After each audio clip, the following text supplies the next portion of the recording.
Միջազգային չափանիշներին են համապատասխանեցվել մթնոլորտային օդի որակի գնահատման, աղտոտվածության չափման մեթոդաբանությունները եւ հանրությանը տեղեկատվություն տրամադրելու ընթացակարգը։ Կարևոր է նշել, որ ընթացակարգի մեջ առանձին մենք ֆիքսել ենք, որ միակ պետական եւ լիազոր մարմինը, ով ունի իրավասություն ներկայացնելու ցուցանիշներ ընդանուր օդի որակի վերաբերյալ կամ տեղեկացնել հանրությանը, դա կլինի շրջակա միջավայրի նախարարության Հայհիդրոմետ ՊՕԱԿ-ը։ Անդառնամ թափոնների կառավարման ոլորտին, ընդգծեմ, որ օրենսդրական կարգավորմամբ սահմանվել է թափոնների հեռացման վայրերը, տնօրինողների կողմից մոնիթորինգ իրականացման պարտավորություն, ինչպես նաև օրենսդիրը նախատեսել է տուգանք աղբավայրերը տնօրինողի կողմից աղբավայրի մոնիթորինգի իրականացման կարգը խախտելու համար։ Սահմանվել են վտանգավոր թափոնների պոլիգոնների նախագծման, կառուցման, շահագործման և փակման պահանջները, ինչպես նաև փակվելուց հետո տարածքի վերականգնման կանոնները։ Եվ կարծում եմ ամենակարևորներից մեկը, կառավարություն հավանության է արժանացրել 2027 թվականի հունվարի 1-ից պոլիէթիլենային տոպրակների և պլաստիկ ապրանքների գործածությունը սահմանափակող օրինագիծը։ Դրանով կարգելվի պոլիէթիլենային պարկերի և տոպրակների օտարումը, արգելվելու է նաև պլաստիկից կամ փրփրապլաստից պատրաստված մեկանգամյա օգտագործած տարանների և սպասքի առկայությունը կամ օտարումը։ Այս օրենսդրական կարգավորման վերաբերյալ իրազեկման հարցում մենք ձեր օգնության կարիք ունենք, հարգելի գործընկերներ, նախագիծը շատ երկար ժամանակ քննարկվել է, սակայն բարեբախտաբար պետք է նշեմ, որ ազգային ժողովում բավականին բարեհաջող կերպով ընթանում են քննարկումները եւ օրենքի ընդունումից հետո արդեն 2027 թվականին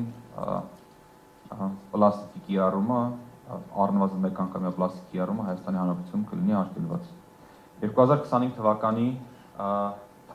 12 համայնքի տրամադրված բնապահպանական սուբվենցիաների գումարը շուրջ 3 անգամ ավել էր նախորդ տարվա ցուցանիշից։ Եթե անհրաժեշտություն լինի, կարող եմ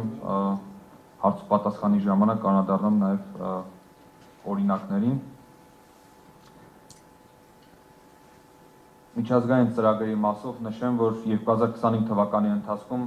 միջազգային դոնորների աջակցությամբ իրականացվել են 35 ազգային և 4 տարածաշրջանային ծրագիր։ 2025 թվականի ընթացքում հաստատվել է վերոնշյալ ծրագրերից 5-ը, որոնց ընդհանուր բյուջեն կազմում է 23 միլիոն 530 հազար ԱՄՆ դոլար։ Ծրագրերը ֆինանսավորվել են Հարմարվողականության հիմնադրամի և Կանաչ կլիմայի հիմնադրամի կողմից և իրականացվում են միջազգային կազմակերպությունների հայաստանյան գրասենյակների հետ։ Ծրագրերն ուղղված են անտառային ոլորտում ազգային ենթակառուցվածքների զարգացմանը, կլիմայի փոփոխության նկատմամբ համայնքների դիմակայունության ապահովմանը եւ կարծում եմ ձեզ կհետաքրքրի, թե ինչ է արվելու ծրագրերի շրջանակներում, փորձեմ ընդհանրական ներկայացնել առանց խորը մասնագիտական ցուցանիշների։ Նշեմ, որ այդ 5 ծրագրերի շրջանակներում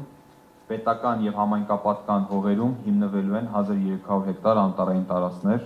կառուցվելու են ջերմատներ, առաջին անգամ հիմնվելու է սերմերի բանկ։ Կլիմայի խոցելիության տարածաշրջանային գնահատումներ կիրականացվեն Հայաստանի 10 մարզերում, ընդգրկելով 9 հիմնական խոցելի ոլորտ, օրինակ ջրային ռեսուրսները, գյուղատնտեսության, էներգետիկա կամ առողջապահություն, ինչպես նաև կտրվեն դրամաշնորհներ։ Կազմակերպվել են հանդիպումներ, քննարկումներ, 50 սեմինարներ, 500 շահառուի մասնակցությամբ, որոնցից 200 կանայք, Խոսրովի անտառ պետական արգելոցի, ինչպես նաև Դիլիջան եւ Սևան ազգային պարկերին հարակից համայնքների դեգրադացված տարածքներում եւ բուֆերային գոտիներում կխթանվի կայուն գյուղատնտեսությունը, իրականացվի Անի համայնքին հարող հանքի հողածածկույթի ռեկուլտիվացիա, կստեղծվի 10 հեկտար անտառածածկույթ, հիմնում ենք Անի, Աշոտսկ եւ Արթիկ համայնքներում արոտավայրերի դեգրադացիան նվազեցնող 900 հեկտար բազմամյա տնկարկների ցանկատարածություն, առաջին անգամ իրականացնելու ենք Շիրակի մարզի բոլոր դեգրադացված հողերի քարտեզագրում, Անի, Աշոտսկ եւ Արթիկ համայնքներում ներդրվում է թափոնների հավաքման պրակտիկա, ինչպես նաև Վարտակար գյուղում կենցաղային թափոնների համալիր կառավարման պիլոտային ծրագիր ենք իրականացնում։ Հարգելի գործընկերներ, անցնենք COP17-ի նախապատրաստական աշխատանքներին։ Ինչպես գիտեք, 2024 թվականի նոյեմբերի 1-ին Կոլումբիայի Կալի քաղաքում կայացած COP16-ի ընթացքում կոնվենցիայի գրեթե 30-ամյա պատմության մեջ առաջին անգամ քվեարկության միջոցով ընտրվեց հաջորդ համաժողովի հյուրընկալող երկիրը, եւ այդ ընտրության արդյունքում Հայաստանի Հանրապետությունը արժանացավ մեծ պատվի, դառնալով COP17-ի հյուրընկալող եւ նախագահող երկիր, ընդ որում նշեմ, որ COP17-ի նախագահությունը եւ գործընթացների համակարգումը շարունակվել է մինչեւ 2028 թվականը ներառյալ, ինչը մեզ հնարավորություն է տալիս համարվել կոնվենցիայի գլոբալ քաղաքական զարգացման առանցքային կենտրոնը։ COP17-ը կանցկացվի երկու հիմնական հարթակներում, առաջինը կապույտ զոնայում կամ բլու զոնը, որը տեղակայվելու է Մերիդիան Էքսպո կենտրոնում։ Այս հարթակում են տեղի ունենալու երկրների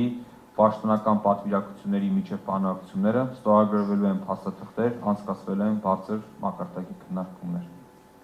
Այս գոտում քննարկումների արդյունքում կհաստատվեն որոշումներ, որոնք կդառնան համընդհանուր կատարման առարկա կոնվենցիայի կողմ 196 երկրի համար։